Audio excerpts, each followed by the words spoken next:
Hey everyone, hope you're having a great day. Welcome. My name is Rachel Varga if you're new here. And in today's video, we're going to be covering some pretty cool topics that some questions I get all the time around what are the celebs doing to age so well? So I'm going to be dishing some of my top celebrity secrets for how certain celebrities are looking so young. And for example, Jane Fonda and Cher, what they're doing. I also do want to quickly touch on the Friends reunion and who looked the best and, who maybe could have benefited from some lifestyle modifications to have a positive impact on their aging journey as well. And by the way, if you're new, be sure to subscribe here on the Rachel Varga official Facebook page and YouTube channel and subscribe on the podcast, obviously, and hit the bell notification on YouTube and Facebook so you know when I go live next. And you can actually also get my free sophisticated skin cheat sheet by signing up on my newsletter at rachelvarga.ca. And also, I give you access to my treatment planning guide. That's kind of like a daytime planner for the face. So, what celebrities are doing is they're keeping up with their aging maintenance, right? Not necessarily like the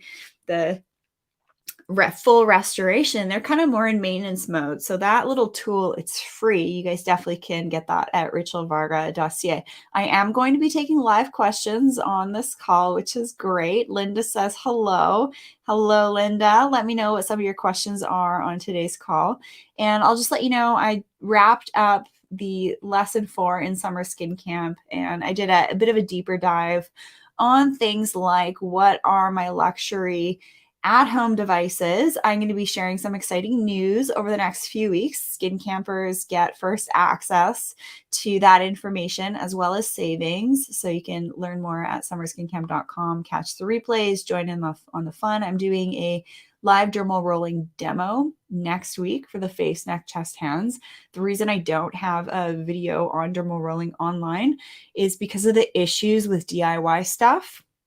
So I actually do that to protect myself. I don't want just anybody accessing that information. I want to make sure that you are getting more of that customized one-on-one information.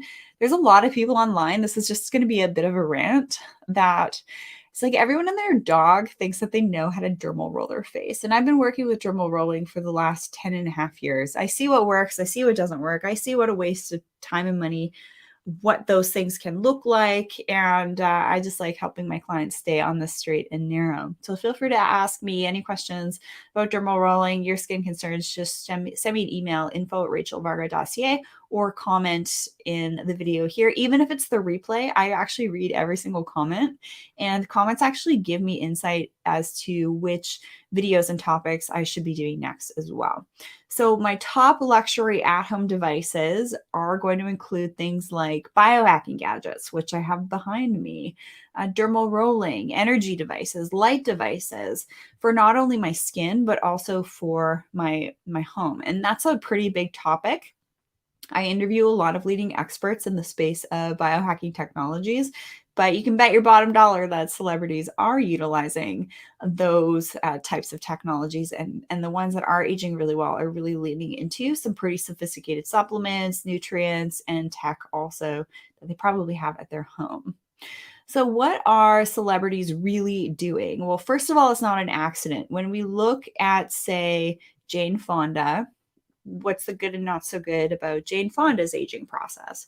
Well, she has had a really low BMI for pretty well her whole life. And I believe she's had about 3 facelifts. And if we can avoid having to do those types of surgical interventions, in my opinion, that's just going to be better for many different reasons, including maintaining the energy flow in your face based on traditional Chinese medicine. Yeah, facial aging can actually get a little bit woo, which is really interesting. So when we do certain things, it can mess with, like surgically, how energy flows in the face and the body, believe it or not. So my plan is to pull a Jane Fonda, yes, I'm saying this publicly, without the 3 facelifts. So let me know if you want to join me for the ride. Traditionally, individuals like Jane Fonda with a very low BMI, she was big in the fitness aerobic space back in the day. And unfortunately, when you are a celebrity, you're kind of held in this certain regard for, being thin and things like that. But that's not always good on the aging process. It can actually be harmful. So we see this with runners that traditionally are getting a lot of UV exposure in the morning and aren't using their skincare or their sunscreen in their morning workouts and they have a low BMI, they age really fast. So having a low BMI might not always be the best thing for aging well, which is then going to require more interventions. Like in Jane Fonda's case, facial surgeries, lots of injectables, right? Botox, fillers. She's probably even had facial implants. So if we can avoid that by not sleeping on our faces every single night and potentially by the way, get your hands on the Envy pillow. So go to envy.com and use promo code Varga10. That's going to get you 10% off of my favorite anti-aging pillow. They're going to last you a good 10 years, maybe if not more. They're a product made in Canada, made by two fellow aesthetic nurses that understand facial aging. And why I'm recommending that is with the cheeks, we actually lose our fat in our malar fat pad and also our zygomatic bone, and our facial bones actually we get bone reabsorption. So we lose bone, we lose fat, we lose soft tissue. So the way that you sleep is really, really important. And Linda says, I agree. Interesting. Yes. Yeah, being lean is really difficult on the aging process. So if you're like, oh, what's the right weight for me? It's honestly just eat and live in accordance with what makes you feel good. You don't have to fit into a specific mold, right? And that's really important. So just living in a way that makes you feel good, you're going to intuitively know what that is. And if you need some insight as to like food recommendations, supplement recommendations, you can always reach out to me at rachelvarga.ca and book a one-on-one. I'll go through that, your skincare, all of that. But you can always also take some pretty sophisticated genetic tests and gut tests to give you more insight into your food and nutrients. The reason I'm mentioning that is celebrities are certainly doing this. So if we look at Cher, for example, I had the pleasure of seeing Cher perform live about 2 years ago, and she's in her 70s. She was moving like someone in their 40s and 50s would. I was completely impressed with her high level of vibrancy and energy. Like she was pulling some pretty sweet dance moves, and that show was like a 2.5 hour show.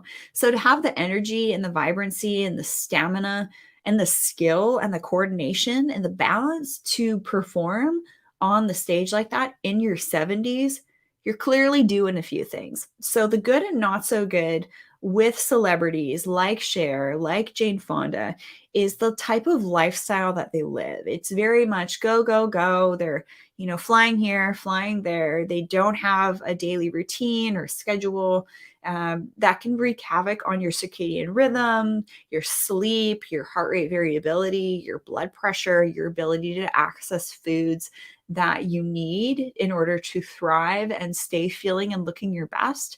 So because of that celebrity type of lifestyle, that has a huge impact on individuals' aging processes. So for people like Jane Fonda and Cher, they probably have to do even quite a bit more than, say, the layperson like you and I would have to do in order to counteract basically the living that they have to live being a celebrity, which is going to result in higher rates of oxidative stress and inflammation in the body. And I suspect that individuals like Cher, like Jane Fonda, have their own nutritionists. They have their own providers that are constantly doing blood work and labs and giving them specific recommendations for supplements. And it's all very tuned and all of that. And what's wild is that way of living, that very like elite, having people at your beckoning call to cater to you and give you exactly what you need because you don't have the bandwidth to think about it. We have tests now. So we can test instead of guess. We can do gene testing, we can do stool testing to give us a sense of what's happening with our gut microbiome, the foods that are going to be ideal for us, the supplements that can be made to order by subscription. It's super high tech now. And so the aging process and the access to super customized and personalized nutrition and supplements is now available for the masses, which is extremely exciting. And I'm looking forward to that. I dig that. All right. So how can we age like a healthy celeb and maintain your beauty, right? How can you maintain your radiance and beauty as you go through this life of being a human? You have to start figuring out, doesn't matter what age you're at, what's right for you, what feels good for you in respects to your body, mind, spirit, and energy. And these are getting into kind of quote unquote woo topics. And I really encourage you all to look for the things that bring you joy, that bring you peace, that bring you laughter, that bring you and your loved ones together. Do more of that and less on your phone in this virtual world. Yes, we still need to consume information and all of that. But unfortunately, we're getting too much information and it's making our brains be frazzled and stress and cortisol dumping and hormone irregulation, sleep interference, all sorts of things. So we have to be very protective over our body and our body, mind, spirit, energy sovereignty. I'm going to be having some pretty amazing speakers coming on the show next week to talk about just that. We're going to have Everyday Spy on to talk about how we can really protect the information that we are getting access to and help us become more discerning consumers. And also, we're going to have another doc on the show to talk about body sovereignty, medical freedoms, things like that. So you are the only person that you have to answer to. You don't have to answer to anyone else for decisions and lifestyle that you're living. Don't wear it like a badge of honor that you're too busy to look after yourself. My good friend Angela Sumner just had me on her podcast and in her community, which is just amazing. It's these female entrepreneurs that are looking after their body. They're looking smoking hot. They're taking names. They're crushing life. And a lot of them are biohackers. So forming community and using technologies, foods, nutrients, skincare that works for you is really what's going to help you achieve that celebrity-like aging process, minus the stress and the jet set lifestyle, and maintain your beauty and radiance, because it's a heck of a lot easier to maintain than it is to regain. And we just had a comment come through, body, mind, spirit. Yeah, add the energy in there, energy optimization, so that your brain works better, your body works better. And then we had another comment that's come through. Yet we envy the lives of celebrities, and they're under a lot of pressure with what comes with fame. Yeah, those comments are definitely true. And they have the money and the best doctors. Well, the crazy thing is that we can now access this stuff for less money, and the doctors are now available online. So actually, the ball is really in our court now for really taking charge of aging impossibly well. I'm really curious. There's a whole bunch of y'all on this live call here, which is great. Did you guys catch the Friends reunion? Who's aging the best in your opinion?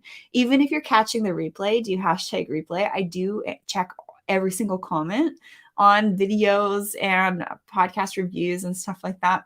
So who do you guys think was aging the best in the Friends reunion episode? And who do you think was not aging the best? I don't really like picking on people, but this is a really interesting observation that I made. So let's, for example, compare men and women right now. Our aging processes are, as men and women, are very different. There are some clinical papers that have come out to say that women's faces change shape 3 times faster than men's between the ages of 50 and 60. And why is that? And that is because of menopause, right? Our hormones start to freak the F out. We're, night sweating, we're stressed out, we're kind of like taken over, hijacked by our hormones. Anyone who's going through menopause, no, I have not had the pleasure of going through that stage in my life yet. But women that I've talked to, clients of mine over the last 10 and a half years, this is what they tell me. They feel like their face has changed overnight in regards to skin laxity, thinning of the skin, loss of collagen, crepiness, just kind of losing that vibrancy and brightness, primarily from the aging process of losing collagen, bone, soft tissue. Make sure you get that Envy pillow. Use promo code Varga10 so that when you sleep, you don't squish your face and all of that for, 6 to 8 hours of night. So women should age worse than men based on that data. And it is very unfair that women have to work a little bit harder in order to circumvent the hormonal changes, irregularities, things like that. And I wonder if now women actually have it harder off than men because of all of the hormone disruptor ingredients in our beauty products. So ingredients like parabens, phthalates, sulfates, artificial dyes, fragrances, those actually have serious and chemical sunscreens. I've been seeing a lot of posts that are kind of like anti-sunscreen. I am very pro sunscreen.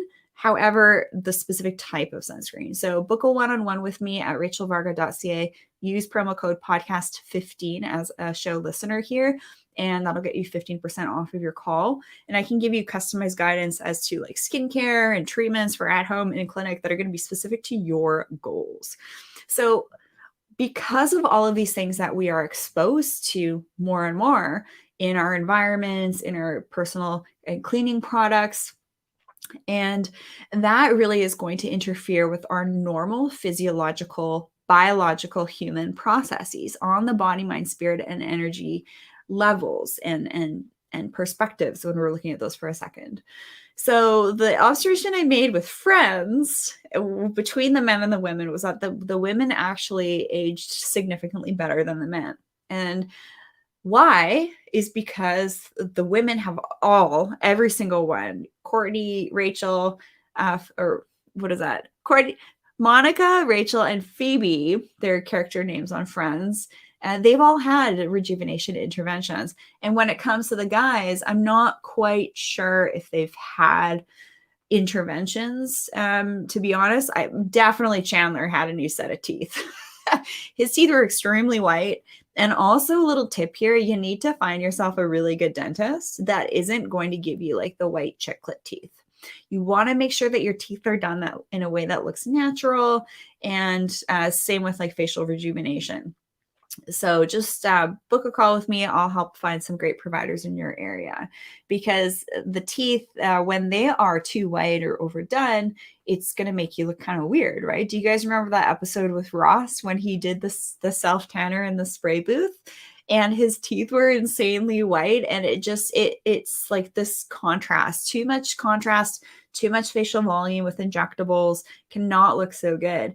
So when we think of like injectables, we think of Monica, right? So Monica and Friends, after Friends, she started to get this like very wide look with her mouth. And I suspect it was from like a facelift or lower facelift. She was looking pretty weird for a while. She actually even came out to say that, yeah, she had some work like undone. Jennifer Aniston, Rachel, has been obviously getting treatments forever. She was even the spokesperson for a couple of laser treatments back in the day. And the lasers that she was a spokesperson for really aren't my favorite, but maybe they were the best then. And my recommendations are always changing based on the latest science. So that's why I'm really leery about saying, oh, this laser is the best for this, and this one's the best for this. Because it depends what your specific skin needs are. Like, for example, if you're dealing with red acne scars or brown spots, IPL can be helpful. But if you live a certain lifestyle or have a certain skin type, you're not going to be a good candidate for it, right? Or if you can't have the downtime to, not have sun exposure and things like that. There's a lot of nuances that play into which products and procedures are right for somebody to achieve a specific skin goal. So I take that on as a case by case basis in a one-on-one consult. So yeah, I felt like Rachel looked really great. She always kind of looks the same. She's maybe like a little bit puffy. Sometimes it looks weird when women try and erase every single line on their face. You don't want to be the woman at the dinner table in their 60s with not a wrinkle and can't move their face to save their life. That looks weird. Sometimes having some nice smile lines around the eyes and around the mouth can be nice. But filling things in too much so that there's no movement or no fine lines can actually look quite strange. So I personally would like to see Rachel have a little bit more of her signs of aging. Jennifer Aniston, I'm referring to otherwise. I just think that would look a little bit better. There have been times I've seen her in ads. I think it was like a Smart Water ad where she looked really, really puffy in here. Now she could have just had her injectables um, and was still a bit puffy. We also think of other celebrities who have, say, for example, shown up in an event. They've just gotten off of a plane and then they have photos taken, and then their face looks really puffy. You can actually get that with flying. If you have facial fillers, they can actually start to collect a lot of water when you land, and you can actually look really puffy when you land. It's really interesting. So I can give some specific insight into that as to which fillers can be less likely to be very hydrophilic and grab a lot of water. Some are more hydrophilic and some are less hydrophilic, and those can have different advantages and disadvantages. So when we look at Phoebe, I actually think that Phoebe looked the best. I think she looked the best because she's how old? Do you guys know how old everybody in the cast is? I'm gonna assume 40s or 50s. I think I'm gonna say probably 50s. And I think Phoebe looks great. A couple years ago, I saw her in a show and she had like pretty significant marionette lines, sun damage, jowls. And based on some of the treatments that I speculate she had before the reunion, I thought she looked awesome and I thought she looked the best. I thought that she looked her age, but just still had some of the nice signs of aging coming through. And I just think that looks awesome. So hands down, the girls looked way better than the gents in the Friends reunion.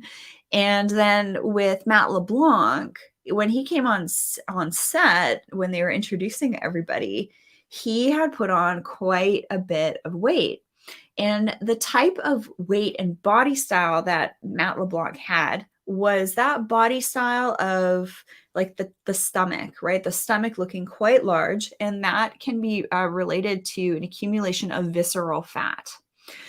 So visceral fat is really dangerous because it is the fat around your organs, right? So that's going to put people at a higher risk for things like diabetes and all of that. And so it looks like the arms can look pretty slim, the legs can look pretty slim, and then it's just like the stomach on some men and women is just kind of like disproportionate. That can be related to eating certain foods and living a certain lifestyle. And it was very obvious to me that maybe he wasn't exercising and eating as he should. Maybe, again, living that celeb lifestyle, right? Living the high life, really hard on your body. And then we see people like Paris Hilton, who, yes, is living the high life, but she's doing so much to look after herself, and it's clearly showing. So with Matt LeBlanc, I definitely noticed just like his skin didn't look very healthy. He didn't really have like a lot of collagen. Definitely low brows, hooded eyelids, loss of a nice sculpted masculine smooth jawline.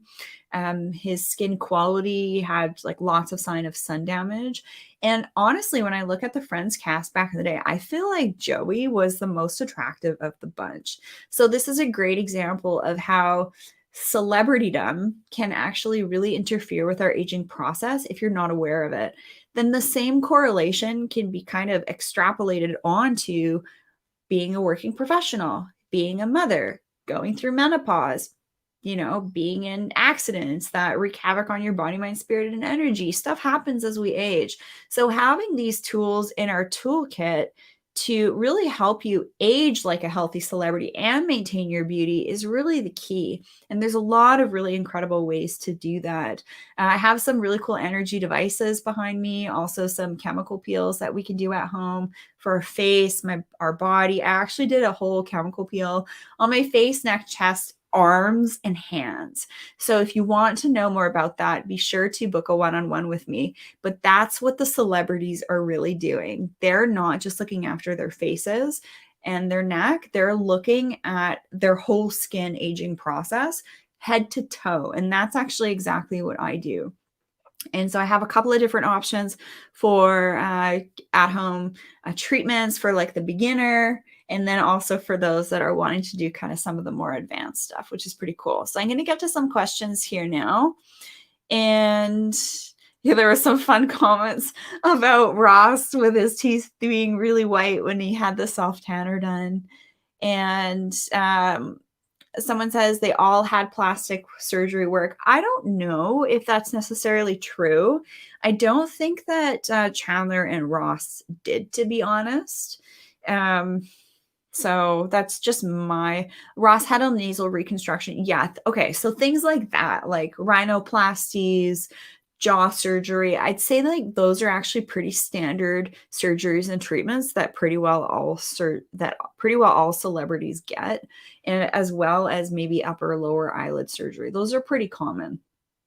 But when we can kind of sometimes tell things have happened is when we look at like Courtney Cox and Monica, and she had a pretty significant change in her mouth wideness and facial volume. Like that's really obvious to me. But the rhinoplasties, jaw surgery, eyelid surgeries, I pretty well just assume that most celebrities have had them. And Matt LeBlanc has gone like pretty gray also, and that's a good point. That can actually sometimes signal that there's maybe even some iron and mineral copper deficiencies. I will be sharing some insight into how to prevent gray hair using different peptide therapies. Things for aging are getting really sophisticated now, and it's a really exciting time to actually be alive. We can be more healthy and vibrant than we ever have before, get access to options that are going to help us live in a way that is in greater alignment and accordance to our DNA, our epigenetics, and all of that, which is pretty exciting. I hope you guys enjoyed this episode here of, really my thoughts on what are the celebs really doing. It's not an accident. And how can we harness the, really stay on the straight and narrow with making very sophisticated and calculated decisions with what we spend our time and money on. And one of the interviews I'm really excited about on the Rachel Varga podcast here is with Andrew Bustamante. And he is actually an ex-CIA intelligence operative and now does private intelligence work for trillion-dollar corporations. Companies will hire him to get information on, their competitors and other really interesting things.